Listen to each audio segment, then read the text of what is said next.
Alex Gidman hit the highest score of his career, 211, while Hamish Marshall also blasted 100 as Gloucestershire surpassed 550 on the second day of the LV County Championship match with Kent at the Cheltenham Festival. But then Kent's top order were also amongst the runs.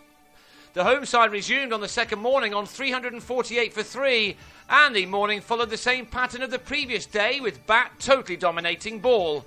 Gidman was soon advancing from his overnight 145, and 2 boundaries off a Callum Haggett over took him beyond his 150, which had been made off 255 balls.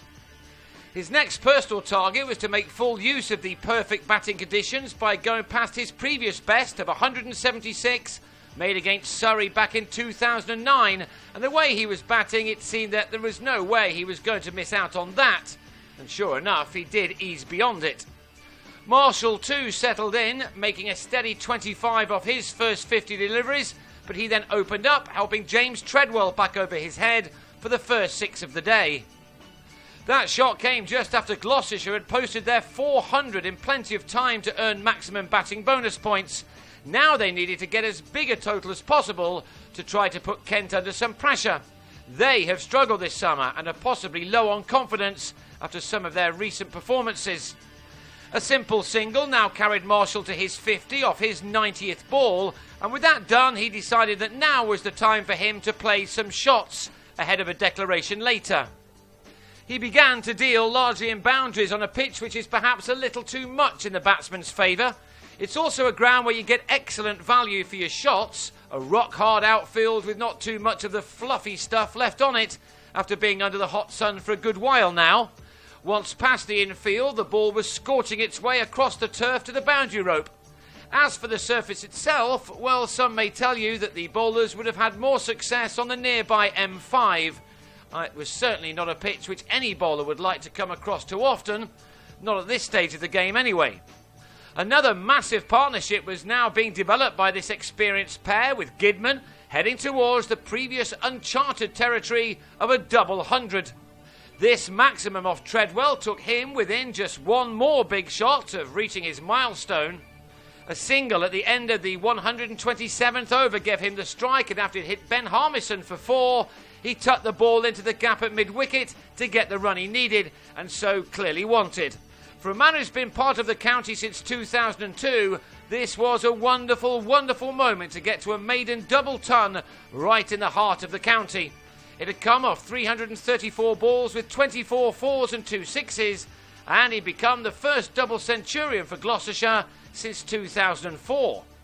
He went to lunch a very happy man, but departed soon after the break as he took on Brendan Nash at mid-on and lost. After more than 7 hours at the crease, Gidman was gone for a magnificent 211.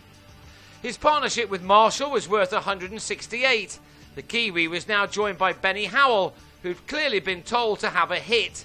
That he did rather well, as he raced on to 34 from only 23 balls. He was there when Marshall completed his third 100 of the summer. It had all been rather easy for the 34-year-old. He got to 3 figures off 156 balls with 11 fours and 1 six. He and a number of the Gloucestershire top order have scored plenty of runs this year. Marshall then brought up his side's 550 before he swung Treadwell out to Haggett on 106. The bowler raised his arms to celebrate his first championship wicket of the season. It came in his 32nd over in this match and his 135th during the summer. Gloucestershire then declared on 562 for 6, but Rob Key and Sam Northeast then proved again just how friendly the surface is for the batsman. Our camera in Cheltenham went on the fritz for a while, but we can pick up the action again just as Key became the latest man to complete a 50 in this match. All of the batters must have been dreaming about getting out there. With the sun continuing to beat down in the Cotswolds, Northeast was another to make scoring runs look rather simple. He now added another 100 partnership to get his team off to an ideal start to their reply as they went in search of 413 runs to avoid the follow-on. After 29 overs of trying, Gloucestershire finally got a wicket as Key on 57 nicked the hard-working Will Gidman behind. You can see for yourself how cross Key was for not going on and taking full advantage of the conditions. Northeast was threatening to do that, however. He was the next to get to a half-century, reaching it with a 4 off Tom Smith, which gave the batsman his 8th boundary in an innings thus far lasting 85 deliveries. He now knew that this was a big, big chance for him to go on and beat a few personal records. Of course, all of the batsmen needed to work for their runs. There were no gimmies. It was just that there was no sideways movement to speak of and no movement through the air either. And not much for the spinners also. Even fairly new batsmen like Daniel Bell-Drummond had an awful lot of time to play their shots. Getting one through was a tough thing to do, but Howell did manage that as Bell-Drummond was bowled, much to the delight of the bowler, who probably couldn't believe what he'd just done.